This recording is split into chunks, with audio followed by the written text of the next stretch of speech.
Welcome to Talir Center. Talir means bud. We are Capuchin Franciscans budding forth to serve God and people, especially those in the periphery, the gypsies, the transgender persons, the cobblers, the destitutes, the primitive tribes, rural women and men. Talir is also a virtual institute for spirituality, integrity, and transformation. Visit. We offer professional support to teachers, nurses, NGOs, etc. We also offer language courses in Italian, Spanish, and spoken English. Welcome to join us in our humble mission at www.talircenter.org. Contact us. Mail to talir@gmail.com. Thank you. Bienvenue au Talir Capuchin Online Ministries. Aujourd'hui, ce 17 octobre 2021, 29e dimanche du temps ordinaire, nous sommes heureux de vous apporter la traduction française du message de Frère Newton, prêtre capucin en Inde. Voici le message du Frère Newton. Chers frères et sœurs, nous sommes le 29e dimanche du temps ordinaire et nous entrons dans la semaine missionnaire mondiale. L'Église célébrera le week-end prochain le dimanche des missions. Une grande partie du monde est pauvre, non seulement financièrement, mais aussi spirituellement. La semaine missionnaire mondiale nous rappelle le but de l'Église dans le monde. L'œuvre principale de l'Église est la mission, commandée par notre Seigneur et Maître Jésus-Christ. Cette œuvre d'évangélisation et d'annonce de l'Évangile ne s'arrête pas là. En tant que fidèles, nous avons aussi la responsabilité de l'annoncer en parole et en acte. Aujourd'hui, le monde court après le succès. Nous voulons réussir dans la vie. Il n'y a rien de mal. Mais qu'est-ce qu'un véritable succès? Jacques et Jean voulaient réussir.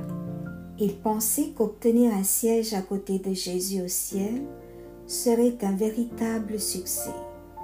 Cela signifie l'échec pour les autres disciples. C'est en fait la vision du monde du succès. Le succès est considéré comme le fait de surpasser ou de gagner sur les autres. Il y a aussi une tendance à penser que pour réussir, nous devons faire échouer les autres.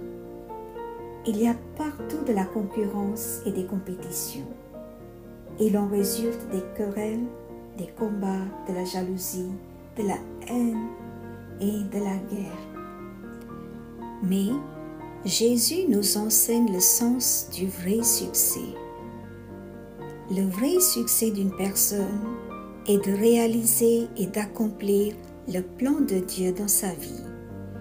Dieu a un plan d'amour pour nous tous, un plan de vie. Il désire que nous suivions ce plan. Cependant, il ne nous y oblige pas. Quiconque accueille ce plan de Dieu et procède à sa réalisation rencontre vraiment la réussite. Le plan de Dieu pour Jésus-Christ était de venir dans ce monde et de mourir pour les péchés du peuple. Il est venu, a accueilli le plan de Dieu et l'a réalisé, et il a donc réussi. Il est venu servir et il a été très clair à ce sujet tout au long de sa vie. La première lecture du livre du prophète Isaïe parle du serviteur souffrant qui souffrirait et donnerait sa vie en rançon pour les péchés du monde. Le serviteur souffrant n'est autre que Jésus-Christ lui-même. Il a accompli sa mission avec la plus grande précision. Jésus enseigne à ses disciples cette même leçon. Pour réussir, il faut réaliser le plan de Dieu et l'accomplir et non pas désirer, planifier et exécuter ce que chacun veut. Cela exige la bonne attitude envers notre vie, envers notre Dieu et nos voisins. Attitude juste envers notre vie. Notre vie n'est pas quelque chose que nous avons gagné ou acheté, mais elle a été donnée comme un don de Dieu.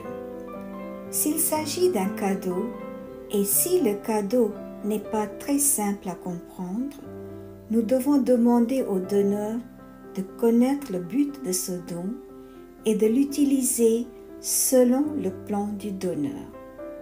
Ainsi, nous montrons que nous le respectons et nous sommes reconnaissants envers le donneur.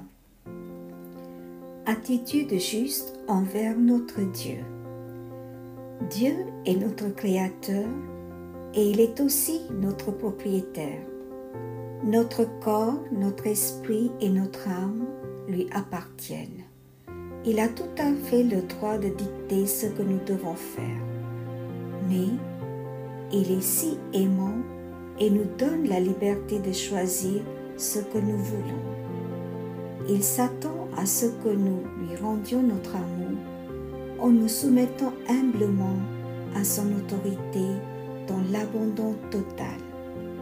Ce serait la bonne chose à faire. Avoir l'attitude d'un serviteur qui aime et obéit à son maître. Attitude juste envers nos voisins. L'attitude aimante de Dieu nous fait l'appeler notre Père.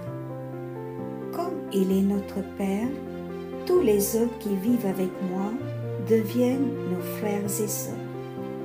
Ils deviennent nos compagnons de route dans le voyage de notre vie. Dieu a aussi un plan pour eux, pour leur vie, et il cherche à les accomplir. Ainsi, ils cessent d'être mes concurrents, mais deviennent plutôt mes coopérateurs dans l'accomplissement du plan de Dieu les uns pour les autres. Peut-être y a-t-il des attitudes justes que l'on attend de nous dans nos vies. La bonne attitude envers la vie, envers Dieu et envers nos voisins. C'est ce que Jésus veut nous donner aujourd'hui. Il nous faut un rappel constant et un modèle sûr. Jésus-Christ, le seul souverain sacrificateur qui a expié les péchés par sa mort, n'est pas seulement notre maître, mais aussi notre modèle pour suivre ses attitudes dans nos vies.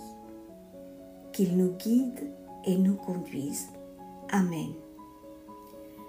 Continuons à prier la prière de 5 minutes, chers frères et sœurs en Christ, tous les vendredis pendant 5 minutes, de 20h à 20h05. Pendant ce temps, nous pouvons prier pour les personnes atteintes du Covid-19, pour la protection de tous et pour que cette épidémie prenne fin au plus tôt. Prions pour les intentions suivantes.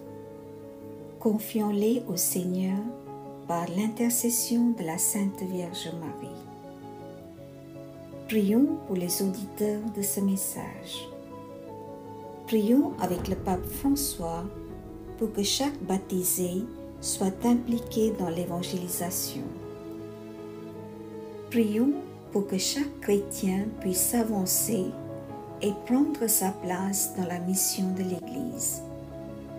Prions pour tous les prêtres, les religieux, les religieuses, les consacrés, les missionnaires et les laïcs engagés en Église. Prions pour les hommes, femmes et enfants qui traversent l'épreuve de la maladie et pour tous ceux qui souffrent dans leur corps, dans leur cœur et dans leur âme.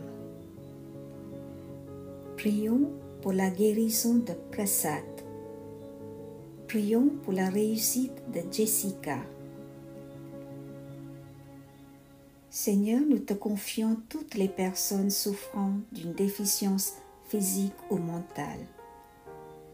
Prions pour les personnes atteintes du Covid-19 et pour le personnel médical, les aidants et les bénévoles au service des malades. Prions pour les jeunes de tout pays, pour que notre jeunesse puisse avancer avec envie et espérance dans la vie. Prions pour les pauvres, les exclus, les démunis, les affligés et les mourants.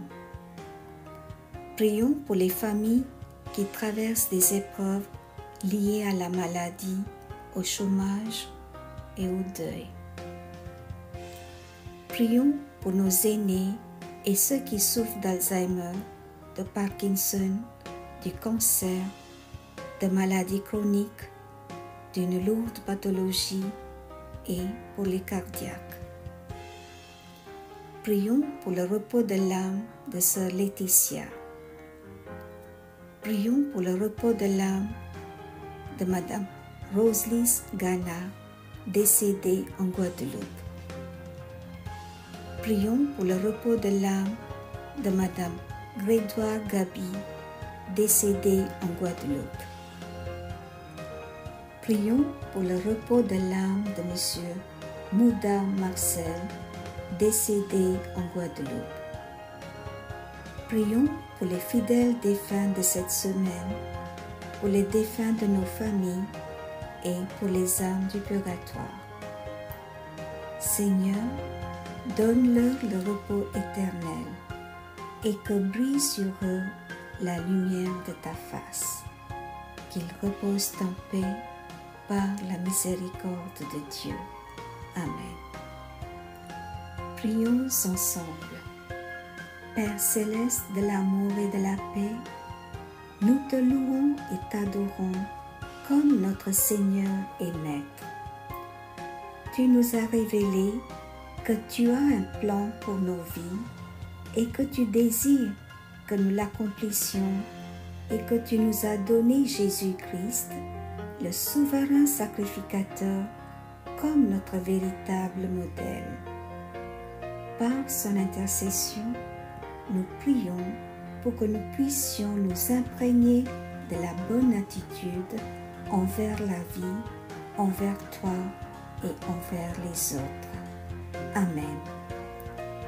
Je vous remercie. Bon dimanche et bonne semaine missionnaire. Soyez bénis.